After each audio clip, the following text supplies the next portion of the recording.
Thank you. I'm Catherine Santoro, Director of Programming at the National Institute for Healthcare Management Foundation. On behalf of NIHCM, thank you for joining us today to explore the critical role of nurses in our healthcare system and in the pandemic response.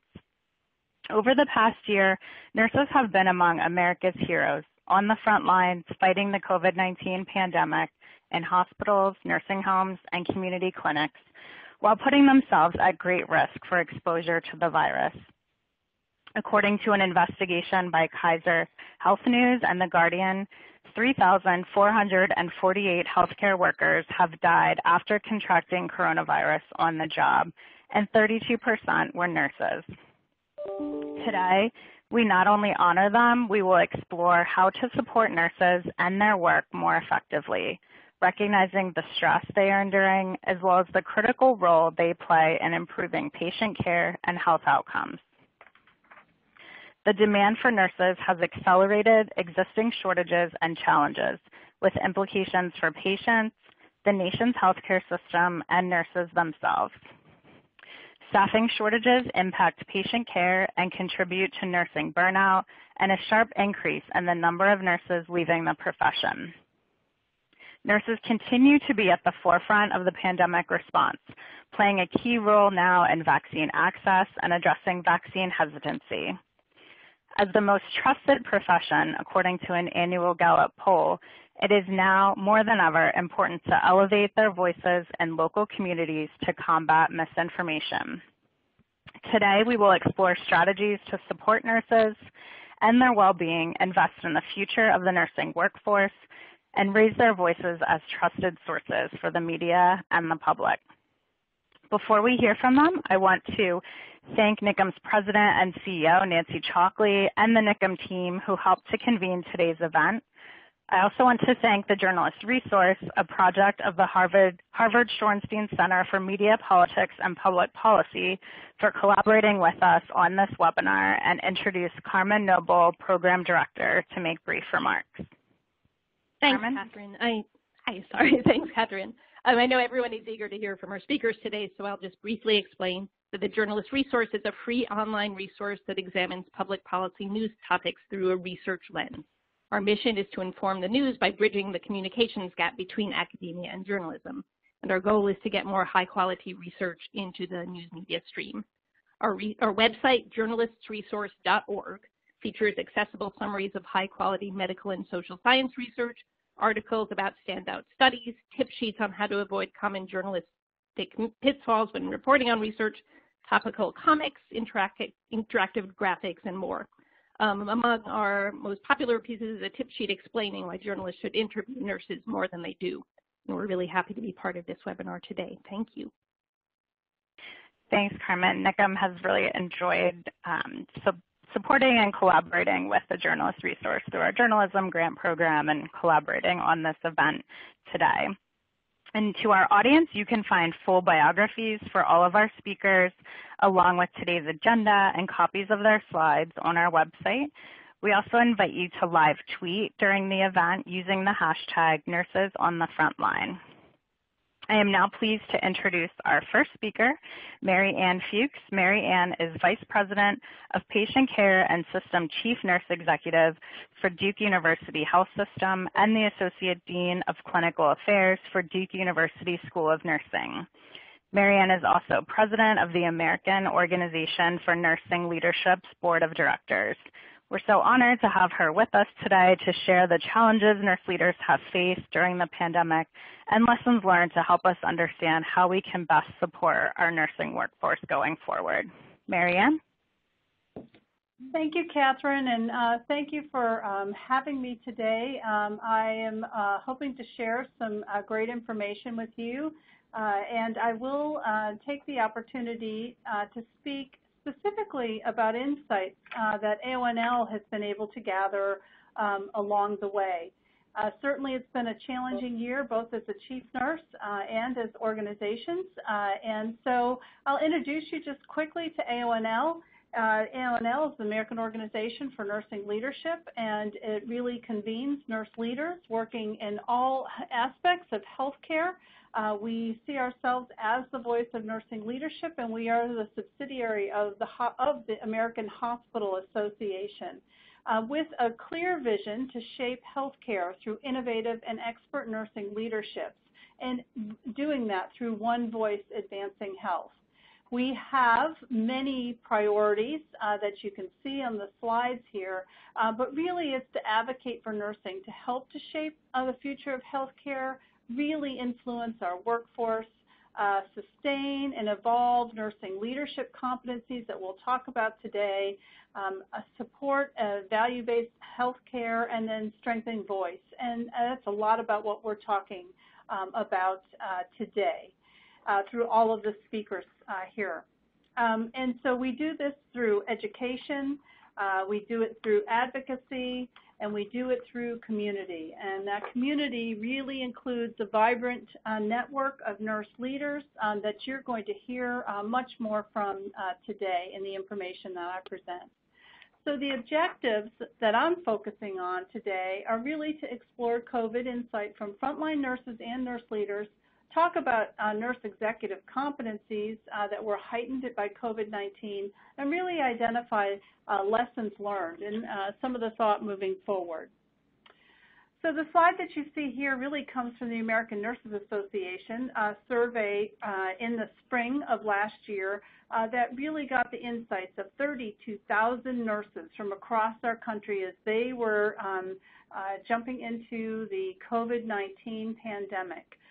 You can see that more than half reported being short on supplies and equipment, which really, as we know, is a big challenge, not just for the safety of our patients, but really for the safety of our workforce. And you heard earlier the number of people that we lost, or healthcare workers we lost.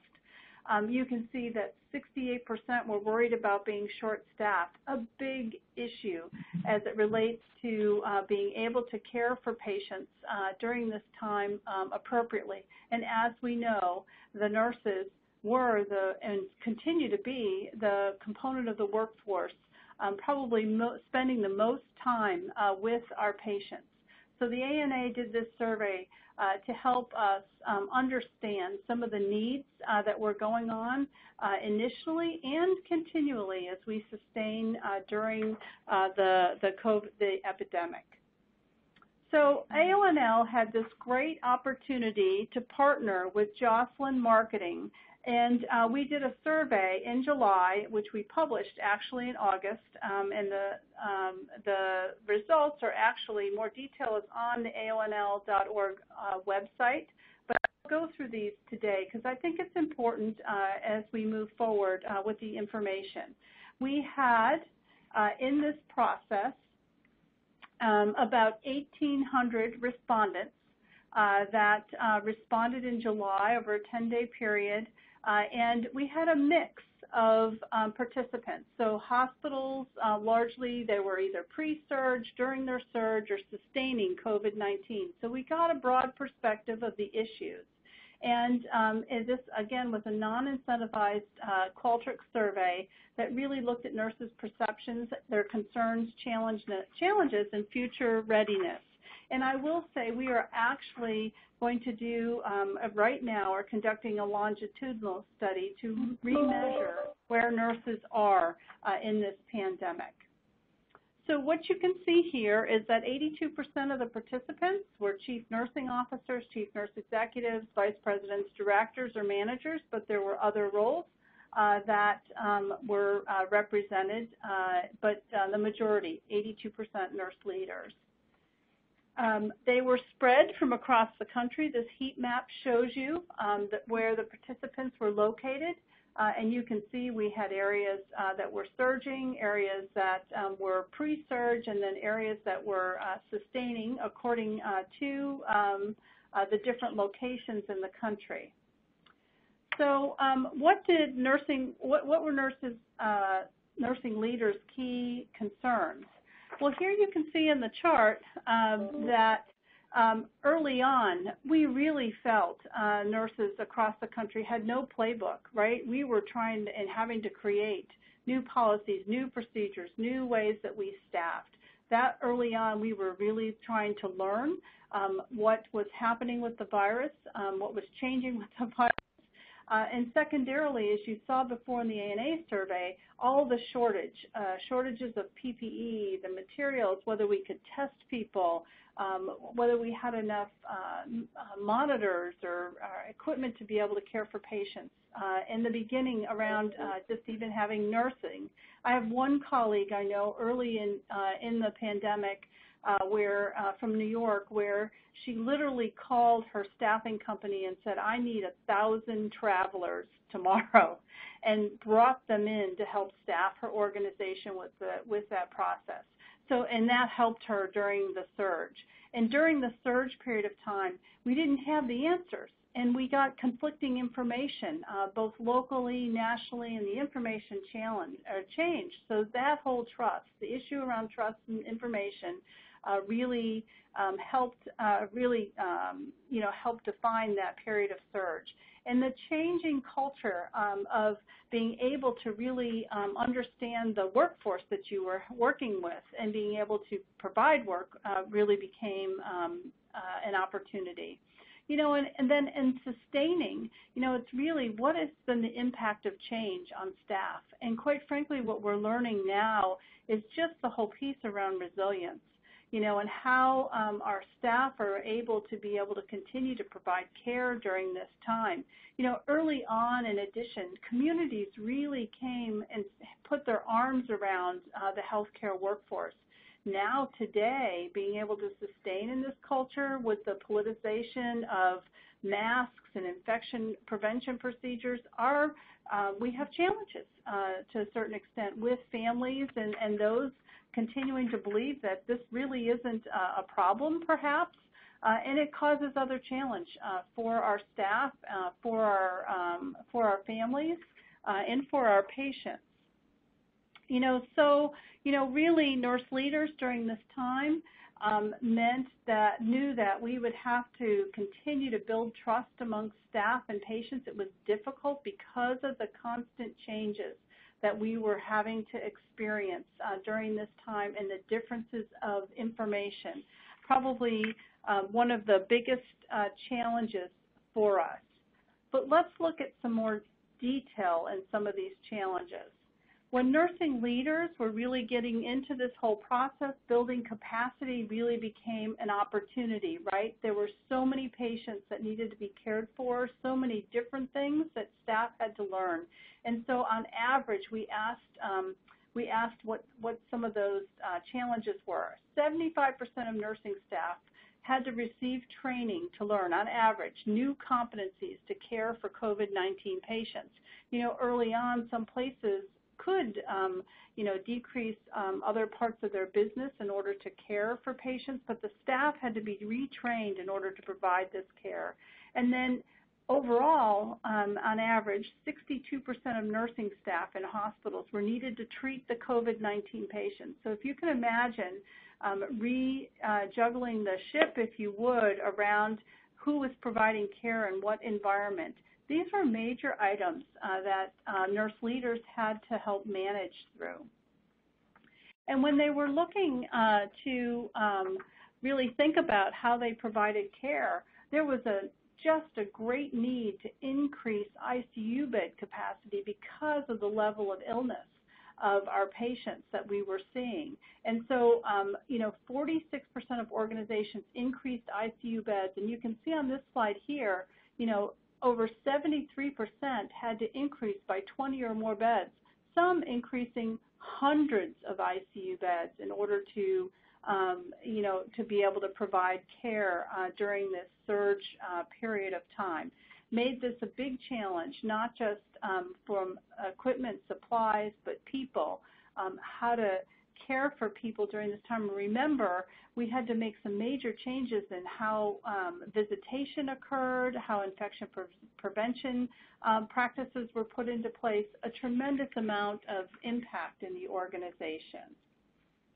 So when we took this a little bit further and we asked about some of the biggest challenges, here's where how this played out. So the biggest, 55% reported communicating, implementing, changing policies. 54% surge staffing, training, and reallocation, 50% emotional health and well-being of the staff, which continues probably to be the biggest challenge because we've made impact on treatments now. We know how to care for this virus now and the patients who are experiencing it. But just the emotional health of our workforce has become a big issue. And then again, access to supplies and equipment was one of the top items here. But you can see our nurse leaders felt, this is a question that asked, how effectively did you feel you were able to address challenges? 5 was really good and 1 wasn't so good. You can see that we managed through the surge. We tried to get up that equipment, the supplies, bringing on new technology. Nurses are innovative and, you know, as they go along the way all the time. The things that we didn't do so well, though, were really to understand health inequities and social determinants. We have a lot of work to continue to do there. And then really here for nurse leaders, sustaining academic practice partners. Remember, during this time, many organizations didn't allow their students in their workplace. We didn't make that change. We kept our students to the extent that schools would allow them to come in, but being able to sustain and to help people learn during this environment became very much of a challenge. As a matter of fact, the Tri-Council for Nursing has spent AACN and AONL has spent some very significant time talking about how we sustain academic practice partners during this time, and have put out some guidance to be able to focus as we move forward. So, you know, when we think about this, what were some of the expectations? What did nurses think during this time were going to be things that we were going to be able to continue moving forward? And I think we've done a good job trying to adapt and to adopt some of those things. And you can see on this slide here, you know, telehealth became a really big opportunity for us. How we addressed new staffing models, how we used everyone to their training and education became a good opportunity for us moving forward. Great interdisciplinary collaboration, and you know, I think overall a wider recognition of the nurses' contributions, which again you're going to hear over and over. Nurses are the most trusted professionals, and I think during this time we've continue to live up to that expectation for the public. I think some of the challenges, however, we asked during this time, what was the support that they received from their communities, from their organization and team? And, people really felt that within their organization, within their team, those, expectations were exceeded. It was everyone on deck, everyone on board doing whatever it took to care for patients. You can see on this slide here that level of support actually decreased overall when people responded about their state government, and then yes, the federal government felt that there was much less support from that perspective along the way. So we actually looked at how does this impact nurse competencies, because here, one more slide here. And so moving forward, how does the, do people feel they're prepared for a surge moving forward? Yes. And again, though, it depends upon having adequate supply and of nurses and that, but actually knowing that we've been able to work through some of the treatments that are starting to have some effect has become really important. And now when we get into vaccines, we have hope. And so great things there moving forward. As I said, AONL really does look at nurse executive competencies and how did we use these over time and what did we learn? Here's a listing of how we see leadership. Some of the core things related to communication, relationship management, and the ones that we used along the way on this list. Communication, how do we foster those academic practice partnerships and leadership during this time? And we believe that as we fostered through and thought through some of these lessons, the following things really came out. that learning for us is continuous. We constantly learn during this time. We had to be up on top of the evidence that it evolved. We had to learn how to change messages, and we had to make sure that innovation was at the core. And you've heard, and we could tell you a ton of stories about different things that came out of how we provided innovative care delivery during this time, and use of treatments in different settings, and what roles people were playing during this time. The second was really how we connected with people became totally different, right, from how we interacted with patients and families, how we use technology. And what I would share here is that AONL during this time put up on their web many different opportunities to listen and to learn. So we had on-demand webinars around surge staffing, perspective staffing models, and then had opportunities for nurse leaders and to come together to talk and to be able to discuss those resources that were out there and available, and to discuss really best practices moving forward. This became a great opportunity for people to share and to learn from one another in a very active way across the country.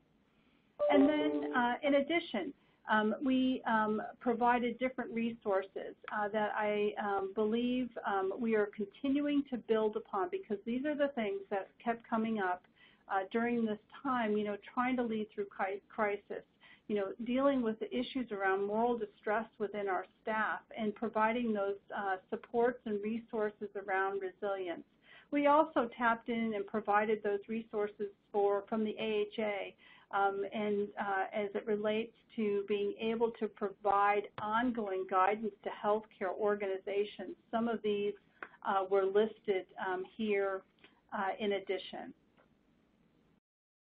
And then again, continuing the power of connection and technology.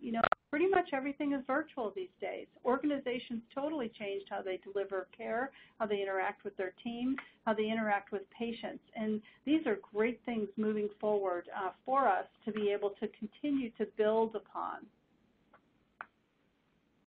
And then again, fostering relationships and trust. And just the whole piece around transparency of communication, making sure that there were multiple methods for us to be able to focus on with our teams, within our organization, external, across the country, nation, and then making sure that that expert guidance was there and available and ready for people moving forward. We also felt that nurses utilizing interprofessional teams is a real highlight here, and nurses were leading in all different types of roles, from leading the command entity or the command function within their organization, building new models of care, not just within their organization, across the continuum, became even more important, from testing, from being able to think about ways to provide hospital care at home, how you used your home care models, totally different. These were all great lessons for us moving forward. But as we move forward into the future, and I'll end here in a second, that we got a lot of future challenges, right? Because now COVID is now no longer crisis. It's a chronic disease. It's a chronic illness for us. And how do we continue to change the models, the delivery care models as we impact? How do we help our staff continue to manage and build resilience? This has been really a total fatigue for this. And so we're now currently conducting a follow-up survey to continue to measure the response and perspective over time, and really to try to dig down deep into some of the ongoing mental health support needs of our nursing workforce. And so I think that's the end of my slides. Here are my references, and I'm looking forward to our questions that we'll have in the question and answer period. So thank you. Thank you, Marianne, for sharing these insights. And I just wanted to quickly remind our speakers to please mute your phone when you're not speaking. Next, we will hear from Diana Mason, the Senior Policy Service Professor for the Center for Health Policy and Media Engagement at George Washington University School of Nursing. She is also Professor Emerita and Co-Director of the Center for Health, Media, and Policy at Hunter College, City University of New York. Diana is a principal investigator of the Woodhull Study Revisited that examines nurses' representation in health news media. We're so grateful she is joining us today. Diana? Thank you so much. It's delightful to be here today on this important topic, and what I'd like to do is to first talk about why nurses' voices matter, then talk about what do we know about whether nurses' voices are being heard, and then to talk about what does all this mean during a time of COVID. So as you've heard already, we are the most trusted profession. I'm not going to spend more time on that. I will, though, come back to that. Let me see. Okay.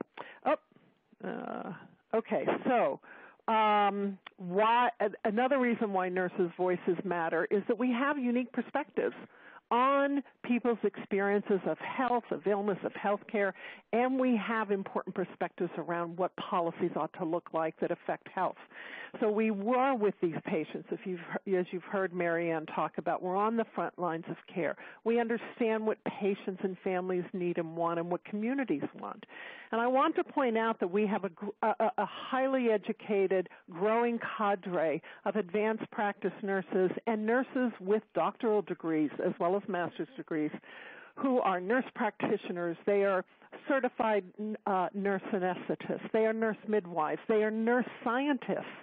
And they have deep expertise on issues related to self-care management, to symptom management, to infection control, to hand hygiene. And I want to point out that the information that we've been sharing with the public about the hand hygiene, much of that is based upon the research of a nurse, Dr. Elaine Larson, who is now Professor Emerita at Columbia University School of Nursing and School of Public Health.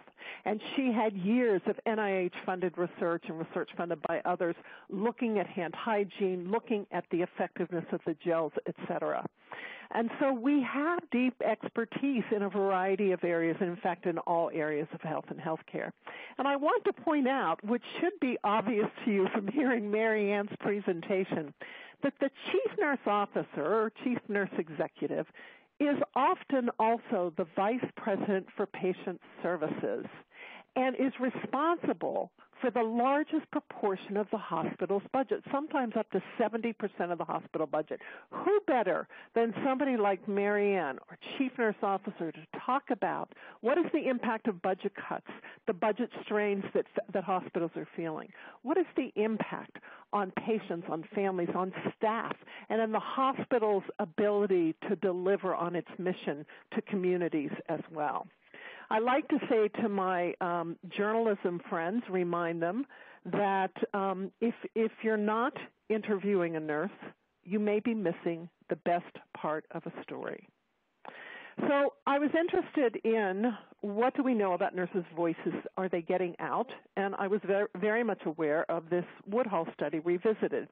Woodhull study on nurses in the media. It's named after Nancy Woodhull, who was one of the founding managing editors of USA Today and was very concerned about women's underrepresentation in news media.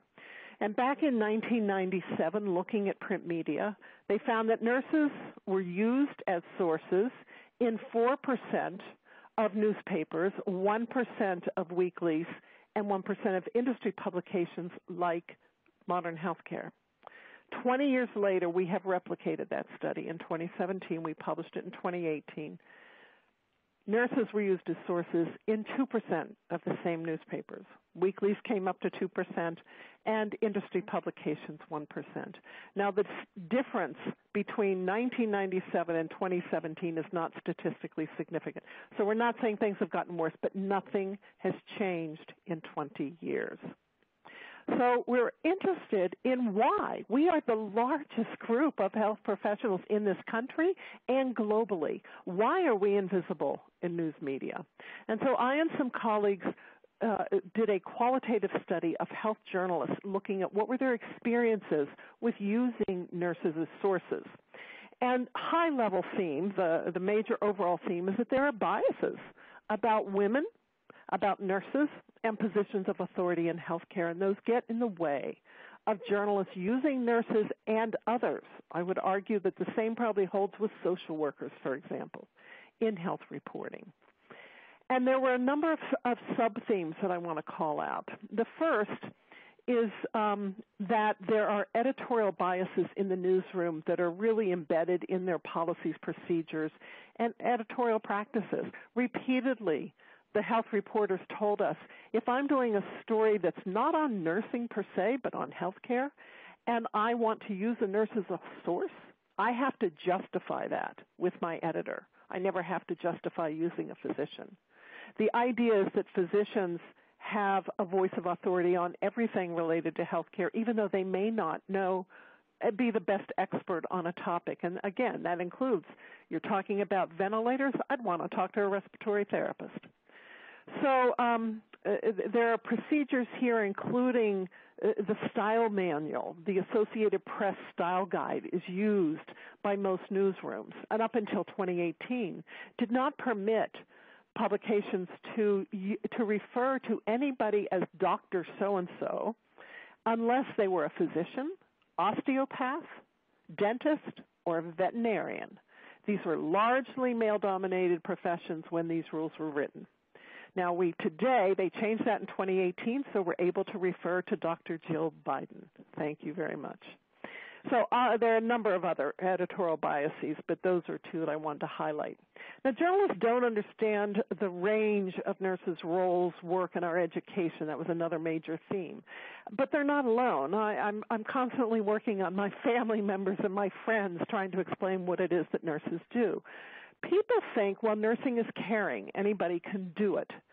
We do pride ourselves in saying we are a caring profession, but what people don't understand is that caring, true excellence in caring, requires an exquisite set of skills. It requires critical thinking. It requires emotional intelligence, excellent assessment skills and observational skills. It requires excellent interpersonal communication skills, and that we know how to manage technology and interface technology with that patient experience in a way that doesn't lose the humanity of this patient care experience.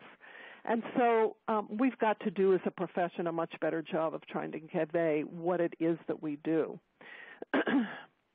Another sub-theme is that journalists don't know how to find us, and they don't have time to track us down, so we've got to do a better job on that.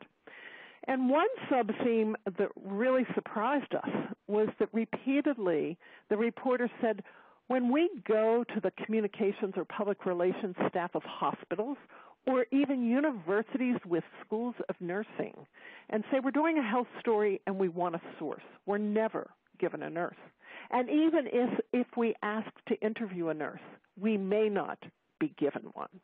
And that was quite interesting. I hadn't realized this was occurring in universities. It's something we have to pay attention to. And finally, this is not all on everybody else. It's on nurses and nursing. We are not being strategic about accessing and engaging media. And we're working on that very diligently, and we're going to be saying, we're not going to hold ourselves back anymore. So what does this mean for during the time of COVID? Well, I want us to reflect back on during the Ebola, when Ebola came to the United States, and nurse Nina Pham in a hospital in Texas got infected. Journalists were calling us right and left. I was president of the American Academy of Nursing, and the phone did not stop ringing. As soon as she recovered, the phone stopped, and they have remained stopped by and large until COVID hit. And I expect that unless something dramatic changes, that the phones are going to stop after COVID as well. Nurses will not be as visible as they've been in the media with COVID. And they're there deservedly because of what Marianne described in that frontline experience.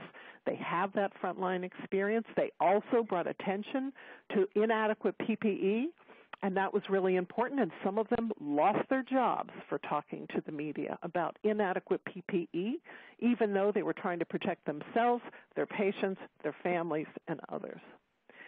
And what I've noticed in some colleagues, including some who aren't nurses, but who are working with journalists to find sources for stories, is that journalists are mostly interested in talking with nurses when it's about the emotional aspects of care, the warlike feeling of caring for people with COVID. And so I think we have to take a look at that. Why aren't they seeking nurses as sources for expertise on other dimensions of care other than that war emotional experience? And as Marianne pointed out, nurses are innovating every day. There is so much that people could learn from them. Nurses have figured out how to use technology, using FaceTime or whatever, to connect families with their loved ones, as well as with staff in terms of helping with decision-making about care. Nurses are leading the redesign of hospital processes and procedures, and I have a colleague who was sent to rescue a failing hospital during the surge in New York City last spring. It was a hotbed of COVID, and she was sent out there and rescued that hospital from having to be closed down.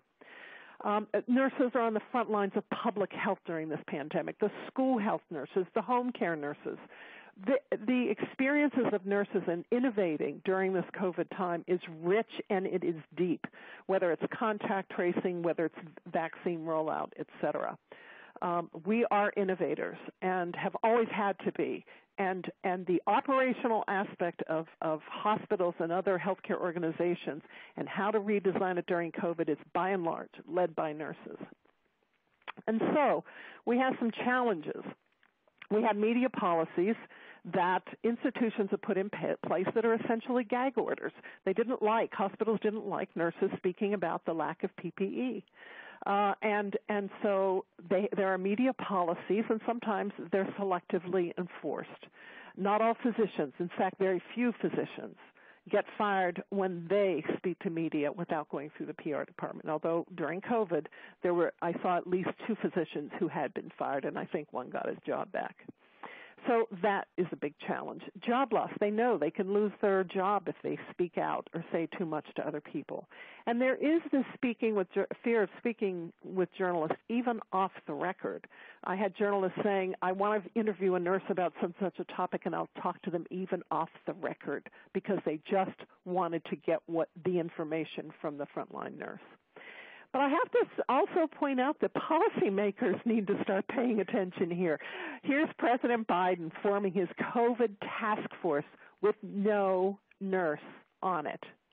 No nurse. How could you form a task force on COVID with no nurse, given what Marianne described nurse leaders are doing in their institutions and what you are seeing on TV that nurses are dealing with, and in public health and in school health? There is a nurse on the task force now because the hue and cry that went up. But why did it take that? Why aren't we coming to mind right away? And certainly relating back to the Gallup poll, nurses should be used repeatedly as trusted messengers to convey messages. And we are speaking out about wear the mask, wear the damn mask. And in terms of the vaccine rollout, the first vaccine was given to a nurse in hopes that it would play on that public trust. But we really should be used as spokespeople much more often than we are. So what do we do about this? I'm not going to spend a lot of time on this, just to say that if you're in one of these first 4 groups on this slide, the newsrooms, healthcare administrators and executives and PR staff, policymakers, or PR staff for universities, I highly recommend that you go back and have a deep conversation with your colleagues about why aren't we using this resource more?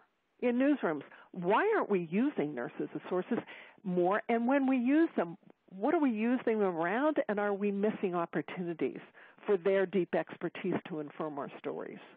And healthcare administrators to look at why are we not using our nurses who the public trust to speak to the public, to give them as sources to journalists, have them do speaking to town halls and public forums, and helping to educate the public about some of these issues. Same thing with policymakers, getting policymakers to know it's not okay anymore not to have a nurse, and I'm saying it's not okay to have a token nurse. Many of these advisory groups that we form have multiple physicians on them because physicians are not a monolithic group. Well, neither are nurses. And it's no longer that you get a token nurse there. You want a rich expertise that nurses can bring, and I would say the same about my social work colleagues and some of the other colleagues. So those are the major points that I want to make. I encourage us to really reflect on how do we think about nursing, and in my organization, how do we tap into the expertise of nurses and support them. And on this slide, I just want to point out the last bullet is a web page where you can find the original Woodhull study, the replication of the Woodhull study, and the qualitative study that I've referred to. And thank you very much. Thank you so much, Diana, for your leadership elevating and advancing nurses' voices. Independence Blue Cross and Independence Blue Cross Foundation are committed to recognizing and supporting the contributions of nurses to keeping our communities healthy. To hear more about their leadership on this issue, we're now joined by Reverend Dr. Lorena Marshall-Blake, President of the Independence Blue Cross Foundation and Vice President of Community Affairs at Independence Blue Cross. Lorena is an honorary fellow of the American Academy of Nursing, and under her leadership, investing in the education and professional development of nurses has been one of the Foundation's top priorities. Lorena? Great, thank you so much. Again, good afternoon, everyone.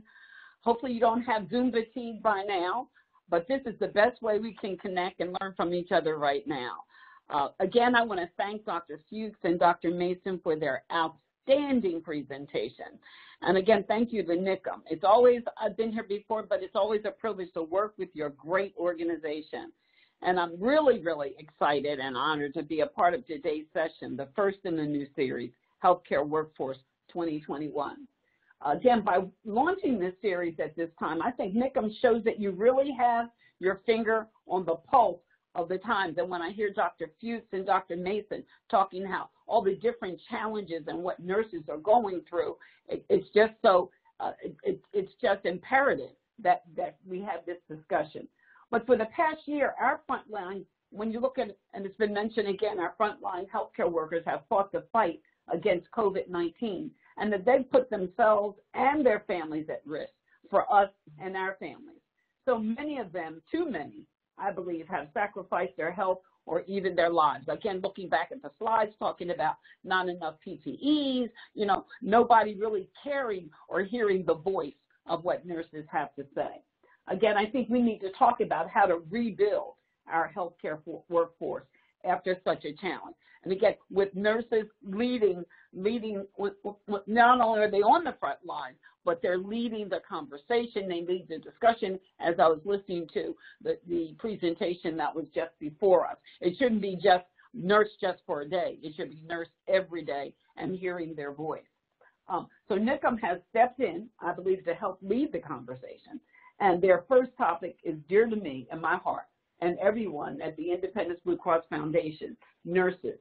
And the reason I'm here is because Independence Blue Cross and its foundation, we're celebrating our 10th anniversary, has committed to supporting the nursing workforce. And again, it didn't just start. Independence has been supporting the nurse workforce since 2004, but the foundation came into effect in 2011.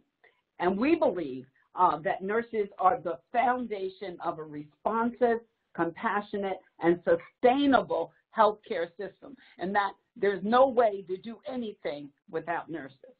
So Independence to date has invested more than $24 million over 16 years in education and professional development for nurses.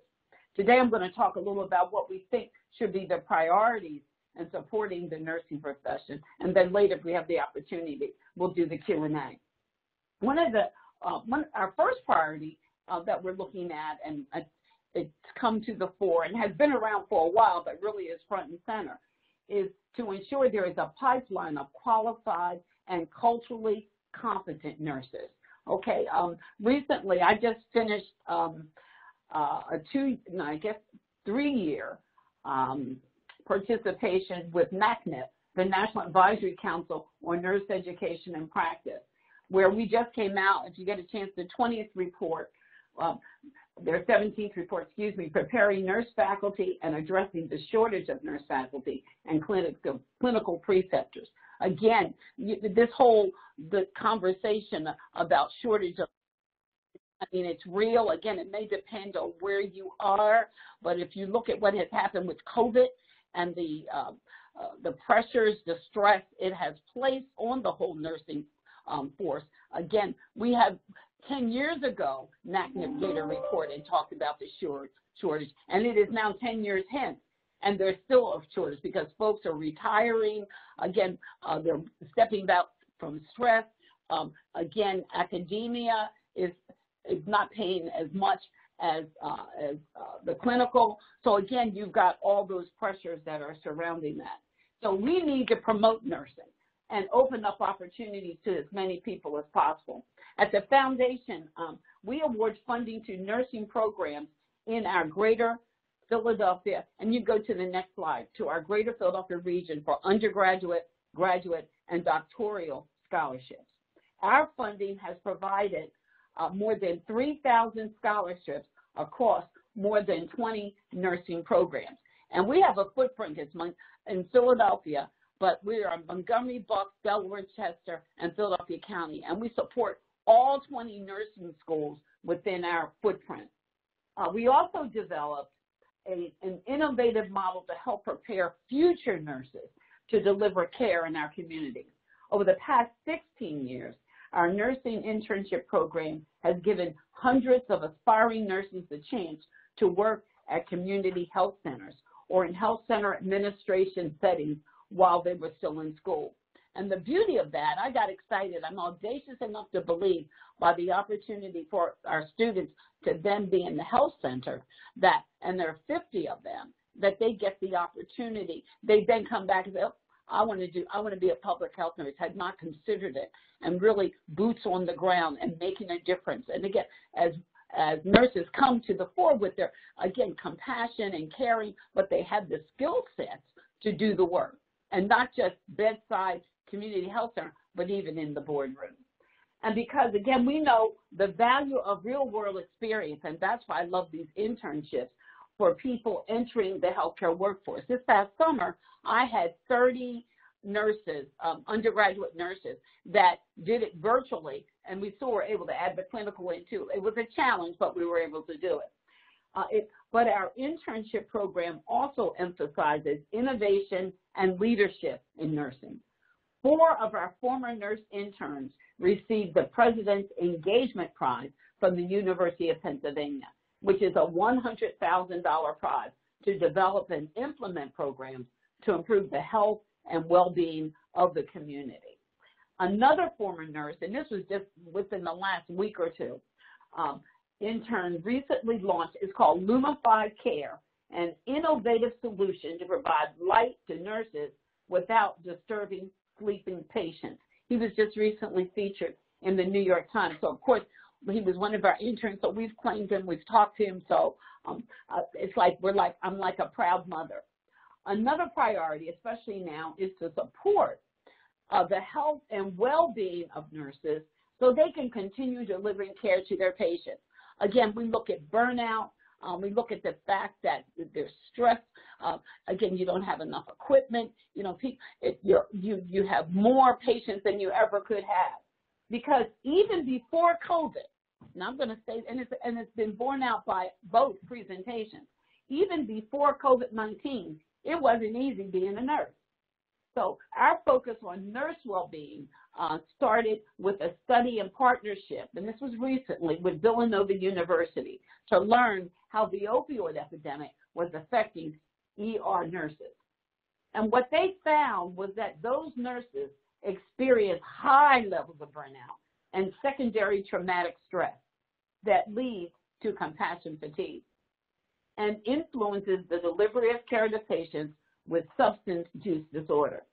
But moving forward, we hope to expand on this to learn more about the effects of COVID-19 on nurses. And again, you saw the studies that have been done, and that's why I said I was excited when I saw Dr. Mason's information. I said, there's some opportunities. I think we have to look for opportunities with major organizations that we can partner and do some different things.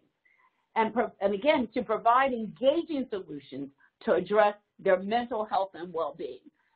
Everyone is stressed, and it goes back to, again, mental health and well-being and showing up ready to do the work that you need to do. But if you're burned out, that makes it very hard.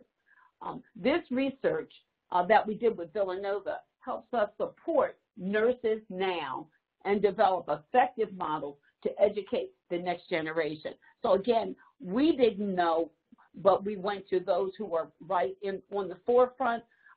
You know, again, when I look at the health centers, we support 50 health centers. All of them are nurse-led. So I often joke, my joke is not, is there a doctor in the house, but is there a nurse in the house? Another priority is to help good nurses to become great healthcare leaders and scholars. Nurses do amazing work in the hospital room and the operating room, but we also need them in the boardroom and the classroom. And I think, again, the voice of the nurse on every level. And it can be hard to prepare for leadership when you're in such a demanding day-to-day job. At Independence, what we did, we launched a campaign called Nurses Can that features nurse leaders who are role models in research, in innovation, in public service. So again, Dr. Fuchs, as you were talking, I was thinking of that brochure that we created that highlighted those different areas, but not nurses can't, but nurses can, and nurses can be anywhere. We also developed a national partnership with nurse.com to develop continuing education content. We support community-based research projects by graduate students that have the potential to transform healthcare delivery. As a matter of fact, we were one of the inaugural funders of the Robert Wood Johnson Foundation's Future of Nursing Scholars program. We had 8 PhD scholars, which supports students pursuing a PhD in nursing. The final priority I want to discuss probably is one of the most important. How can we help nurses lead the way in delivering culturally competent care to today's diverse patient populations? Again, we've heard some stats and another one. According to the CDC, cultural competence is the integration and transformation of knowledge about individuals and groups of people into specific standards, into policy, into practices and attitudes used in appropriate cultural settings to increase the quality of service. And again, I think it comes back to, again, that word attitude. And when you look at attitude has 3 things that are part of it. One, it's crucial to everything we do, whether you're in healthcare, whether you're in engineering, your attitude is crucial. Then secondly, it's a choice. So, you know, people make the choice or how they're going to respond. And then hopefully, if it is the right attitude, that it would be contagious and it would catch on like wildfire. Now, when I say culturally competent, why is that important? Because we know the healthcare system doesn't work the same for everyone right now. And I don't think I have to go into that. But we already see what the inequities are. We look at health equity, whether it's preterm babies, maternal health care, whether it's diabetes, whether it's high blood pressure. We know that exists. We know there are racial and cultural disparities in care and outcomes. For example, African Americans are 60% more likely to be diagnosed with diabetes and 40% more likely to have high blood pressure. COVID-19, and I think, again, we probably join each other on this, has made these disparities even more stark. And healthcare has been part of the discussion of inequality since the George Floyd protests. Nurses can be leaders in advancing health equity. Dr. Mason talked about messengers. And I have a saying, trusted messengers with trusted messages. And I believe that's what nurses are, because they're on the forefront. They're on the front line. And they, as already been said, they are trusted. They are a known commodity. There's no question when it comes to nurses.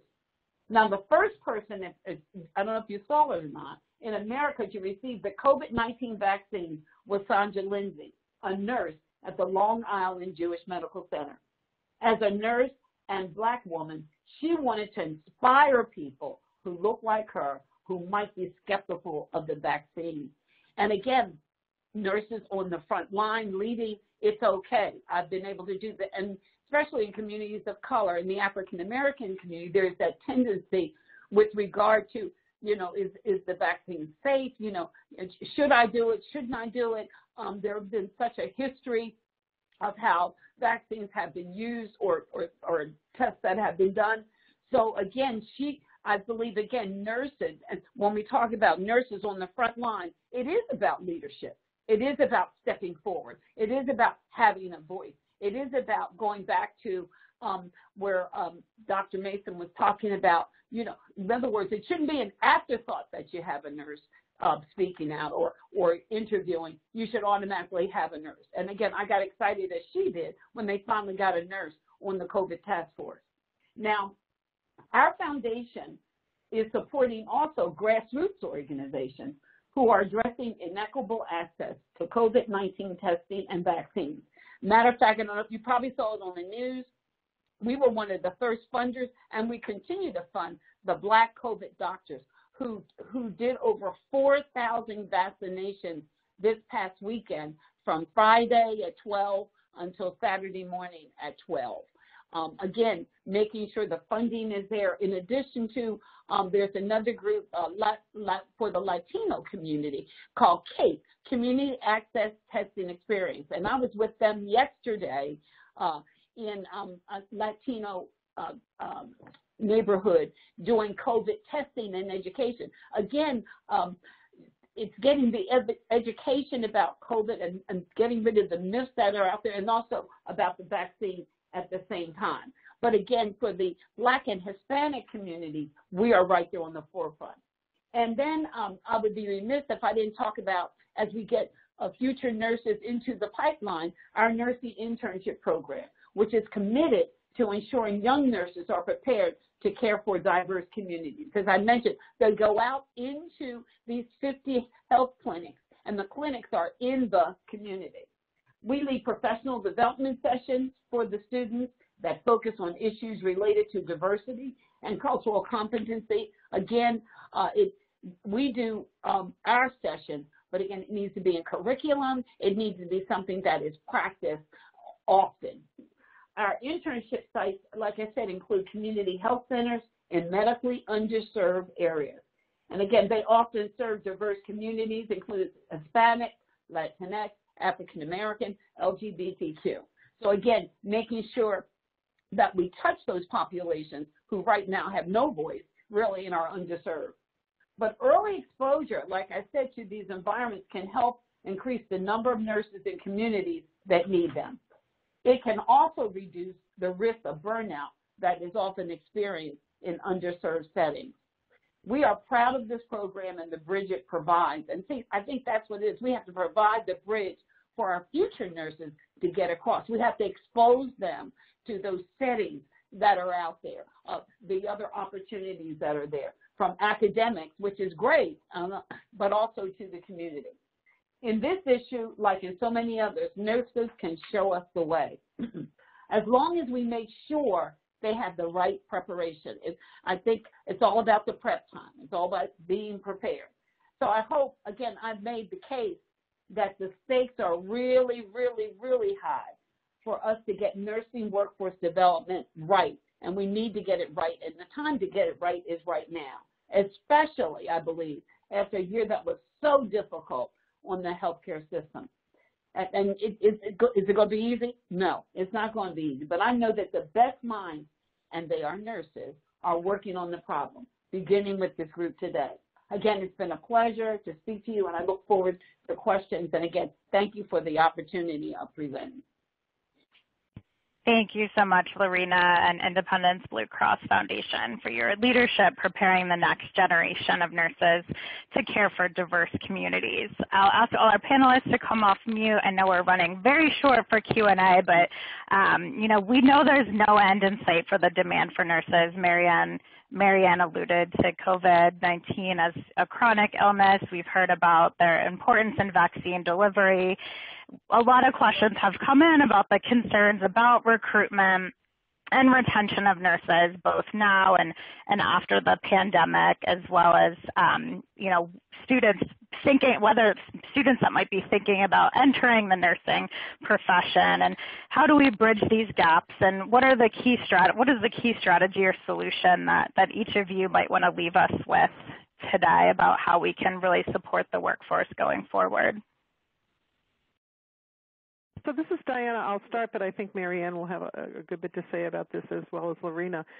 There actually is, internationally, the International Council of Nurses is calling for countries to see this as an opportunity to invest in healthcare and invest in nursing, that this is the time to do it. So you're investing in nursing education programs, making it more affordable to go to school. You're looking at other ways to support nurses in practice. I, for one, believe that just as professors have sabbaticals, nurses who have been working for 10 or 15 years should have some kind of a sabbatical to refresh and regroup, and particularly those who are in frontline clinical positions. So I think it's an opportunity to look at how to improve healthcare by investing in nursing. And I would agree with Diana and her comments. As it relates to ways to continue to support, I think at both, especially at a federal level, just the continual investment in nursing education resources to not just support the frontline staff, but also to support ongoing education and the educators, because that continues to be a challenge, and making sure we have adequate educators becomes real important. I think funding, especially in addition for just mental health support and the ongoing needs of our workforce, will be very important moving forward. I would say there is evidence, though, that applications are up at schools of nursing. That's really good, and that's why we do need the funding for educators. And we need, I think, our students to be extremely flexible, to have the attitude of, dedication, loyalty, making sure that we're able to continue that innovative learning experiences for people. The other thing I would say is that we have to continue to focus on the ability for nurses at all levels to practice to their scope of training and experience. And so that becomes continually an underlying opportunity for us that we have to continue to break down barriers. And what we've learned during this pandemic is just to be able to use all of our trained individuals to the level of their scope and training. Great. Okay, and I think the word for all three of this is the word invest. And when I think of invest, especially with regard to nursing, is look at whether it's Josiah Macy, whether it's Robert Wood Johnson, whether it's the Independence Blue Cross, there need to be more philanthropic dollars to help fund this, because nursing school is not cheap. And again, if you're looking to fill the pipeline and especially to bring in more culturally diverse communities into nursing, the costs oftentimes are prohibitive.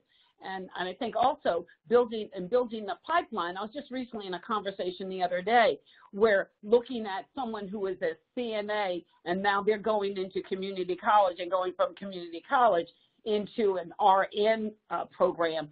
So again, showing the path on how to get there, but also providing, I believe, the resources and the dollars to help get them there too. But again, it is I think we just have to make sure that pipeline is continually fed due to retirement, due to nurse burnout, and really due to COVID. And I'm sure it will go away someday. But in the meantime, making sure that we also have programs of self-care and back to the sabbatical, making sure that nurses have the opportunity to regroup and to be resilient. So. And that we're preparing a pipeline that looks like the communities we're serving. Thank so you. Back to your diversity issue, Lorena. Yeah. Exactly. Well, thank you to our really excellent panel of speakers today. You gave us a lot of great information. That your slides are available on our website. We'll be making a recording available and sharing all your great resources. I also want to thank Carmen and Journalist Resource for collaborating with us on this event, and I'd like to just quickly ask our audience to provide some feedback. There's a brief survey on the bottom of your screen, and thank you for joining us for the discussion. We also have some other NICM resources available on our website, and just want to thank you all again for joining us today and ask everyone to please continue to stay safe.